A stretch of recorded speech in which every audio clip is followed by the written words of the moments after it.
ओम नमः भगवते वासुदेवाय। नमस्कार, आप सभी को धनतेरस की और कार्तिक मास की बहुत शुभकामनाएं। आज के इस वीडियो में हम सुनेंगे कार्तिक मास महात्म्य का 15वां अध्याय। हम अध्याय आरंभ करते हैं, तब तक आप अपना स्थान ले लें और शांत चित्त होकर प्रभु के चरणों में ध्यान लगाएं और कथा श्रवण करना आरंभ करें। आइए हम कथा आरंभ करते हैं, जिसमें नारद जी सुना रहे हैं वृतांत पृथु राजा को। तो पृथु राजा आगे क्या पूछते हैं, इसको हम अब सुनना आरंभ करते हैं। पृथुवाच, राजा पृथु बोले, सब लोग भक्त की पीड़ा नाश करने वाले भगवान को यज्ञ दान व्रत तीर्थ करके यथाविधि आराधना करते हैं। हे सूत, आप जानने वाले हो सो कहो। नारद जी बोले कि हे तात, तुमने अच्छा पूछा, एक मन से सुनो। इतिहास संबंधी पूर्व काल की कथा हम कहते हैं। कांतिपुरी में चौल नाम राजा चक्रवर्ती था, जिसके नाम से चौल देश प्रसिद्ध हुआ। जिस राजा के राज्य में दरिद्री दुखी पाप बुद्धि रोगी कोई नहीं है, जिसने बहुत यज्ञ किए, ताम्रपर्णी नाम नदी के तट सुवर्ण के यज्ञ स्तंभ चक्ररथ के समान शोभित हुए। किसी दिन राजा जिस जगह भगवान योग निद्रा को प्राप्त रहे वहाँ गया। श्री रमण भगवान का मणि मोती सुवर्ण पुण्यों से विधि पूर्वक पूजन करके जमीन में दंड प्रणाम करता था। फिर उसी जगह में बैठ गया। तब देव पूजा के वास्ते आते एक ब्राह्मण को देखा। वह देव के पूजन के लिए तुलसी जल हाथ में लिए था। उसी गांव का रहने वाला विष्णुदास ब्राह्मण नाम उसका था। वहां आकर देव का विष्णु सूक्त से और तुलसी की मंजरी से पूजन किया। तुलसी से राजा की हुई पूजा मुंद गई। तब राजा क्रोध करके बोलने लगा। राजा बोला कि हे विष्णुदास, सुवर्ण मणि मोती इनकी हमारी पूजा तुमने तुलसी से कैसे मुंद की? विष्णु जी की भक्ति नहीं जानते हो? हमारे मन में तुम तुच्छ हो। जो तुम शोभा युक्त पूजा आच्छादित करते हो, ऐसे उसके वचन सुन। क्रुद्ध ब्राह्मण राजा को कुछ गुरुत्व भाव ना मान के बोलने लगा। विष्णुदास बोला कि हे राजन, विष्णु जी की भक्ति नहीं जानते हो, राज्य लक्ष्मी करके अभिमान युक्त हो। पूर्ण काल में तुमने कुछ व्रत किया है सो कहो। नारद जी बोले कि ब्राह्मण के वचन सुन राजा हंस के अहंकार से विष्णुदास ब्राह्मण से बोला, हे ब्राह्मण, भक्ति के गर्व से ऐसा बोलते हो? तुम दरिद्री अधम क्या भक्ति करोगे? यज्ञ दान आदि से विष्णु जी प्रसन्न होते हैं। तुमने कभी देवता का स्थान नहीं बनाया, ऐसे तुम भक्ति का गर्व करते हो। सब ब्राह्मण लोग मेरा वचन ऐसे सुनो। हम साक्षात विष्णु जी के पास शीघ्र जाएंगे कि यह सब लोग हमारे विष्णुदास की भक्ति को देखें। ऐसे बोल के राजा अपने घर गया। मुद्गल को आचार्य बनाकर विष्णु जी का यज्ञ प्रारंभ किया। बहुत ऋषियों से बहुत अन्न युक्त, बहुत दक्षिणा युक्त, जैसे गया जी ब्रह्मा जी ने किया, वैसे ही राजा ने भी एक बहुत बड़ा यज्ञ आयोजन आरंभ किया। उधर विष्णुदास भी उसी देवालय में रहने लगा। व्रत करने वाला, विष्णु जी के प्रसन्न करने वाला 5 नेम धारण करता था।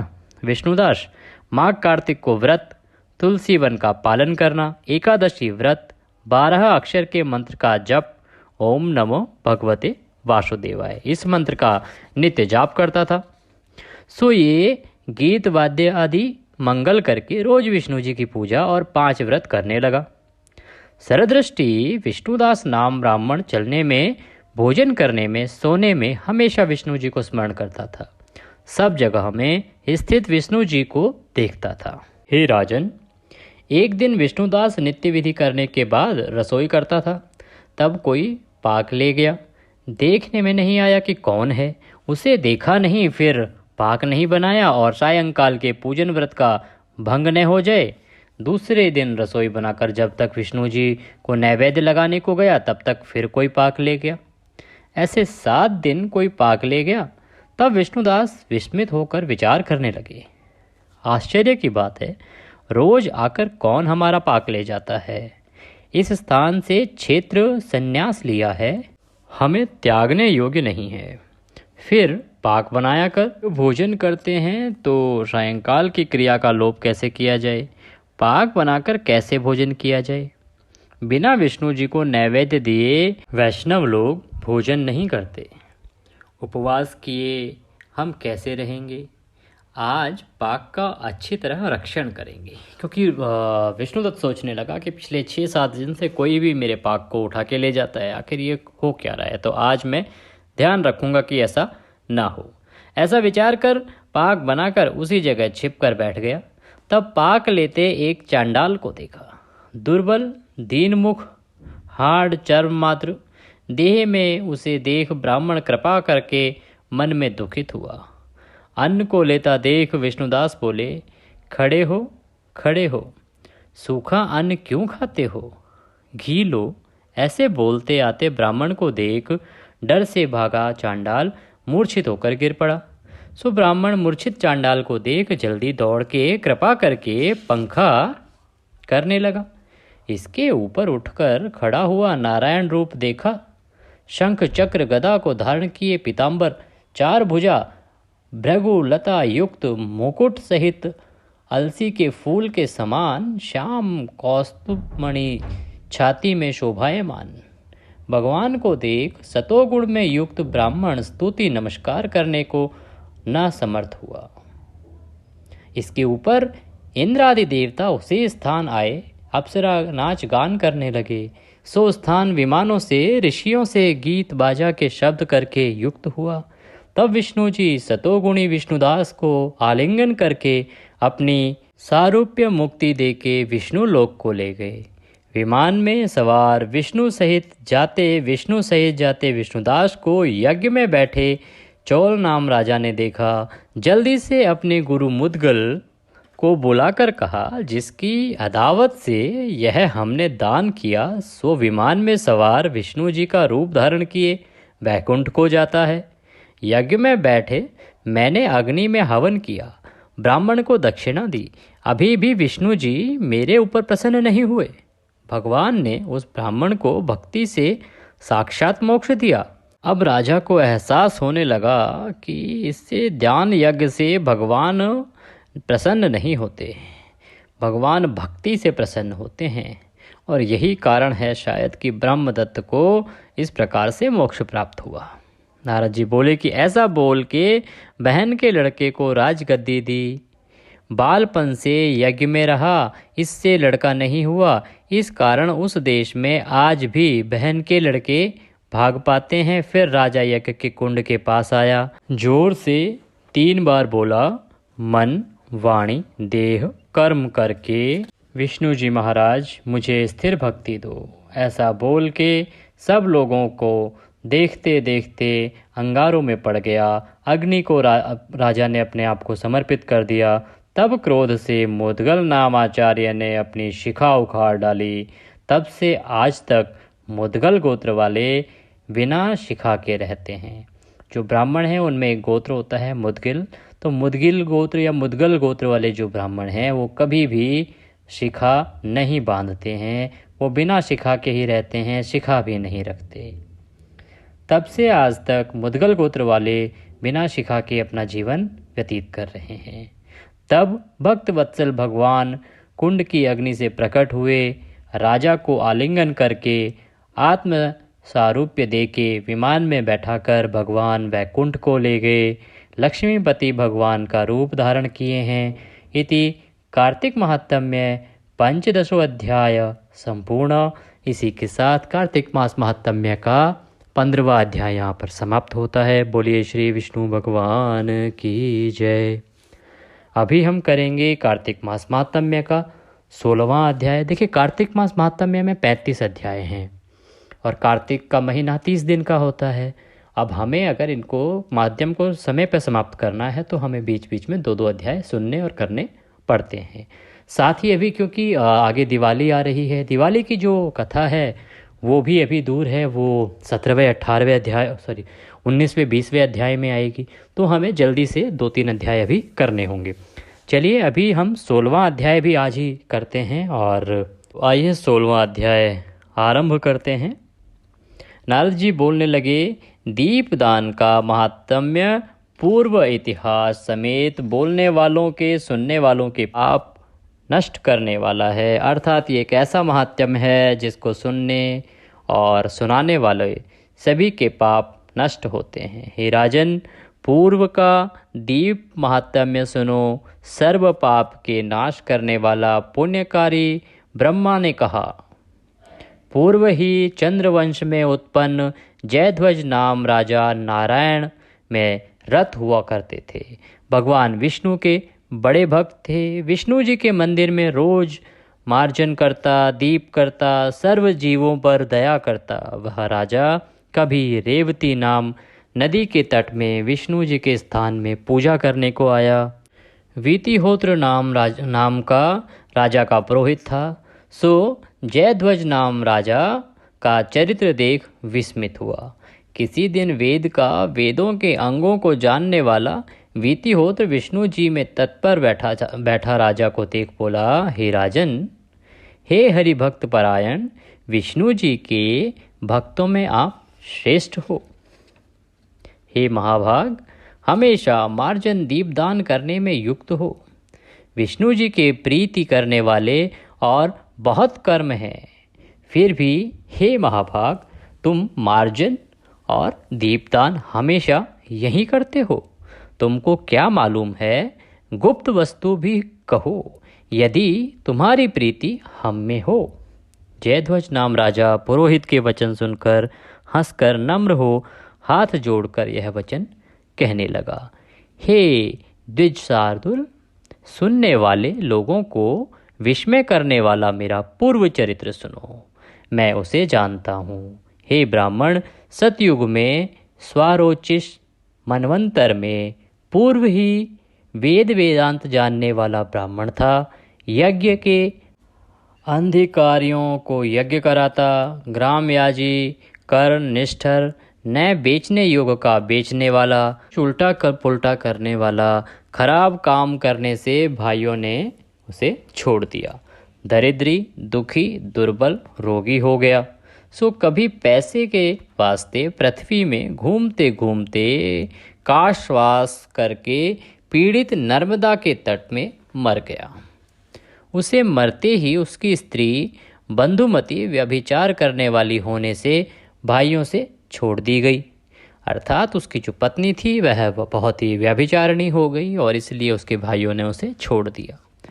उसमें चांडाल से दंडकेतु नाम महापापी ब्राह्मण का शत्रु पैदा हुआ। दूसरे की स्त्री तथा पैसे के लोभी जीवन के मारने वाले मैंने बहुत गाय, मृग, पक्षी मारे। सुमेरु पहाड़ की बराबर सोना चोरी किया। मदिरा पीने के प्रति क्रूर निंदा करने वाला, ऐसे पाप में रत, रोज रास्ते में लूटने वाला, पशु पक्षी मृगादि के काल के समान हुआ। कभी इच्छाधारी दूसरे की स्त्री के साथ रमने के वास्ते रात्रि को पूजा आदि करके शून्य विष्णु जी के मंदिर में गया। वहाँ भोग करने के वास्ते सोने के वास्ते कपड़े से जगह मार्जन की। गुरुजी, जितने कण मिट्टी के हमने निकाले उतने जन्म के पाप दूर हो गए। उसी जगह रति करने के वास्ते जो हमने बत्ती लगाई उससे मेरे खराब कर्म नाश हो गए। भोग की इच्छा के लिए स्थित उस जगह की बत्ती देखकर गांव की रक्षा करने वाले लोग आ गए।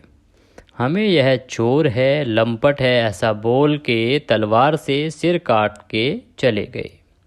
सब भोग युक्त विमान में सवार विष्णु जी महाराज के दूत आए। जल्दी हमें विष्णु लोक को ले गए। ये ब्राह्मणों में श्रेष्ठ, यहाँ ब्रह्मा के 100 कल्प रहे। दिव्य 100 कल्प अर्थात 100 कल्प तक वो वहाँ पर रहे। ब्रह्मा के 100 कल्प वैकुंठ लोक में। दिव्य भोग युक्त स्वर्ग में रहे। उसके ऊपर भूमि में देव योग्य जगह में रहे। उसी पुण्य के प्रभाव से यदुवंश में जन्म हुआ, उसी से अपार संपत्ति है और कंटक रहित राज्य है। हे ब्राह्मण, हमने भोग के वास्ते किया उसका तो ऐसा फल हुआ, जो कोई भक्ति से करेंगे उनको मालूम नहीं कैसा फल हुए। इस कारण हम देवालय में मार्जन और दीपदान अत्यंत भक्ति से करते हैं, उससे हमें पूर्व जन्म का स्मरण है। जो कोई एकांत में कामना रहित जगन्नाथ भगवान का पूजन करे तो पापों से छूट के परम गति को जाए। इस प्रकार जयध्वज नाम राजा के वचन सुन वीतिहोत्र नाम ब्राह्मण अत्यंत प्रसन्न हुआ।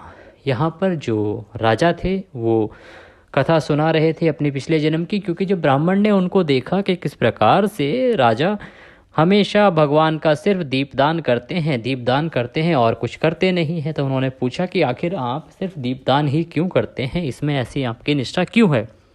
तो राजा ने अपना पिछले जन्म का वृतांत सुनाया कि किस प्रकार से वो बहुत ही पापी मनुष्य था और भोग की इच्छा के लिए भगवान विष्णु के मंदिर में जाके वो ये सब काम करता था, परंतु उसके परिणाम स्वरूप उसको इतना अपार भगवान का आशीर्वाद प्राप्त हुआ कि उसे वैकुंठ में जगह प्राप्त हुई और वह सालों साल कई युगों तक 100 कल्प तक वह वैकुंठ को भोग के आया। इसीलिए वो अभी भी दीपदान करता है। तो उसका कहने का तात्पर्य सिर्फ इतना था कि एक पापी मनुष्य सिर्फ अपनी पाप की इच्छा मिटाने के लिए भगवान का सहारा लेता था पूजा का, तो उसको इतना फल मिला। अब अगर कोई सिर्फ भगवान की पूजा के वास्ते करेगा तो उसको कितना फल प्राप्त होगा। और जयध्वज नाम का जो राजा के वचन सुन के वीतिहोत्र नामक जो ब्राह्मण था वो बहुत प्रसन्न हुआ, भगवान की पूजा में रत हो गया। सूत जी बोले कि भगवान नारायण ज्ञान व अज्ञान से भी पूजन करने से मुक्ति देते हैं। शरीर हमेशा नहीं रहेगा, द्रव्य हमेशा नहीं रहेगा, मृत्यु निकट है, अवश्य है, अतः धर्म को करना ही चाहिए। बंधु लोग अनित्य और चंचल हैं, शरीरों की निश्चय मृत्यु होगी। इस कारण से भगवान का पूजन अवश्य करना चाहिए, करना ही चाहिए। वृथा गर्व सब लोग क्यों करते हैं? मत वाले हैं, देह नाश होने वाली है, द्रव्य की क्या वार्ता। कोटि जन्मों के पुण्य हो तब भगवान में श्रद्धा भक्ति होती है। गंगा जी का स्नान, अतिथि पूजन, यज्ञ सब सुलभ हैं, विष्णु जी की भक्ति बहुत दुर्लभ है। मनुष्य का दुर्लभ शरीर पाकर वृथा नष्ट नहीं करो। यमराज का ग्राम निकट देख पड़ता है। तुम सब लोग संसार समुद्र के तैरने और संसार समुद्र से पार जाने की इच्छा करो तो दुर्लभ भगवान की भक्ति रूप नाव को पकड़ो, जगन्नाथ का पूजन करो। हम कहते हैं जो लोग भगवान की कृपा को प्राप्त होते हैं वे कृतार्थ हैं। नारद जी बोले कि हे राजन, हे धर्मज्ञ, जो कोई दूसरे के जलाए हुए दीप को चैतन्य करता है अर्थात उसको जलाता है, उसके ऊपर भगवान हरि बहुत प्रसन्न होते हैं। फिर जो कोई भक्ति से दीपदान करता है उसका तो कहना ही क्या। हे राजन, दूसरे के दीप को प्रबुद्ध करने से होने वाला फल सुनो। रैवत संबंधी कथा अभी हम कहेंगे। मनु के वंश में रैवत नाम राजा के भद्रबुद्धि नाम पुत्र हुआ था। उसका तेजस्वी सुदर्शन नाम पुत्र हुआ। बुद्धिमान, विद्या कला में निपुण, रूप में पृथ्वी में दूसरा और कोई नहीं। भद्रबुद्धि नाम राजा की राजधानी नर्मदा के तट में महेंद्र पहाड़ में थी। भद्रबुद्धि का लड़का उसमें बहुत विषय भोग करता था। कभी वीर सुदर्शन शिकार खेलने के वास्ते धनुष लेकर वन में गया। वन में जाकर घूमते घूमते नर्मदा के तट में गया। वहां मृग बांधने को रस्सी हाथ में लिए भय मुक्त चोरों से मिले वन में घूमने लगा। थोड़ी दूर नर्मदा के उस तट में गया। उस रात को वो वहीं रहा और सब लोगों के साथ उसने मृग का अर्थात हिरण का मांस खाया और सुबह उठ के प्रातःकाल नर्मदा के तट में वन की शोभा देखी। उसी समय नर्मदा के उस पार में उत्तम स्त्री को देखा। वह स्त्री भी राजपुत्र को विस्मय से देखने लगी। वह स्त्री गौड़राज की रूपवती मदनालसा नाम की कन्या थी। सखियों के साथ क्रीड़ा करती नर्मदा के तट में आई। दोनों लज्जा से युक्त नेत्रों से नर्मदा के बीच विहार करने लगे। तब सुदर्शन अपने लोगों को उसी जगह में स्थित करके अच्छे घोड़े पर सवार होकर अकेला उसके पास गया। वृक्ष की ओट छुपी मनोहर नेत्र की ऐसी स्त्री से पूछा। उसने अपने कुल तथा बाप को बताया। उसी स्त्री ने विद्या कला गुणों से युक्त ऐसे वीर को देख इच्छा की। दोनों गंधर्व विवाह करके युक्त हुए। शोभायमान वेद के वन में नर्मदा के तट में रति करके राजपुत्र और मदनालसा दोनों घर में आकर आनंद को प्राप्त हुए। इसके पीछे वह भद्रबुद्धि नाम राजा विषय भोग को छोड़ अपने पुत्र को राज्य दे तप करने के लिए चला गया। कृष्ण जी का व्रत करने वाली मदनालसा रानी सुदर्शन नाम पति को विष्णु जी का पूजन हमेशा सिखाती थी। मणियुक्त विष्णु जी का सोने का मंदिर बनवाया। उसी मंदिर में दोनों विष्णु जी का पूजन करने लगे। एक दिन कार्तिक में विष्णु जी के मंदिर में रानी दीपदान देती थी। इतने में पति ने बुलाया, जल्दी नहीं आई। तब उसी जगह आकर पति क्रोध युक्त मदनालसा से बोला, हमारा अनादर करके दीपदान में तुम्हारा क्या आग्रह है? ये सब क्यों? तुमने हमसे कहा है स्त्री का पति ही देवता है। कौप के शांत करने वाली मनोहर बोली बोलने वाली देवी रानी हंस के बोली, हे राजन, दीपदान के महात्म्य की मुझे परीक्षा मिली है। इससे कार्तिक में विशेष आग्रह है। क्रोध हटाकर राजा मुस्कुराते मुस्कुराते रानी से बोले कि भामिनी, तुमने कैसी महिमा देखी? अच्छी तरह से कहो। जो हम तुमको प्रिय हैं तो छिपाना नहीं। मदनालसा बोली, हे राजन, परम विचित्र मेरा चरित्र सुनो।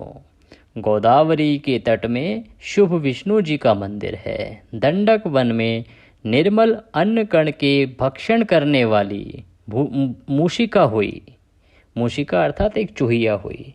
वहाँ कभी वेद ब्रह्म नामी मुनि ने आकर कार्तिक में निरंतर 1 महीना दीपदान किया। शून्य मंदिर में तेल के भोग से बत्ती की ज्योति कम हो गई। तब मैंने बत्ती को उठाया। तब मेरे मुख को जलाती हुई ज्योति उठी। जब मेरा मुख जल गया तब खाने की शक्ति नहीं रही। उसी देवालय में मैं मर गई। साक्षात स्वप्न के समान देखा। उस रात्रि को मैंने भगवान विष्णु की बत्ती को प्रज्वलित किया था, इसीलिए आज मैं तुम्हारी स्त्री हूँ। हे राजन, उसी से रूपवती हूँ, जन्म का स्मरण है। हे राजन, श्रद्धा से जो अखंड कार्तिक में विष्णु जी के आगे दीपदान करे, उसका पुण्य कहने को कौन समर्थ हो। हे राजन, इसी कारण से दीपदान में हमारा आग्रह है। नारद जी बोले, यह सुन के विस्मय में प्राप्त सुदर्शन नाम राजा ने कार्तिक में भगवान विष्णु के पूजन के नियम ले लिए और वह नियमित पूजा करने लगा।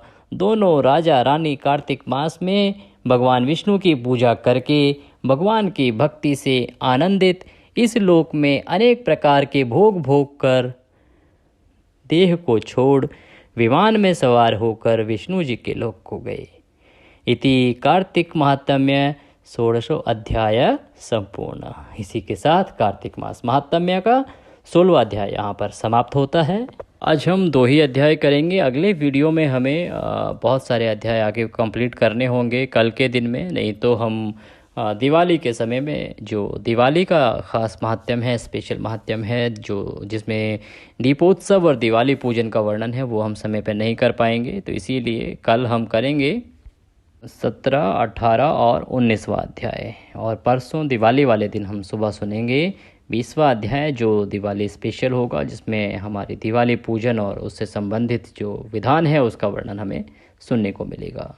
आशा करते हैं कि हमारे द्वारा सुनाया जा रहा कार्तिक महात्म्य आपको पसंद आ रहा होगा। अगर वीडियो अच्छा लग रहा हो तो उसे लाइक करना और उस पर कॉमेंट करना ना भूलें। आज के इस वीडियो में अभी के लिए इतना ही। अगले वीडियो में फिर होगी आपसे मुलाकात। तब तक के लिए ओम नमः शिवाय।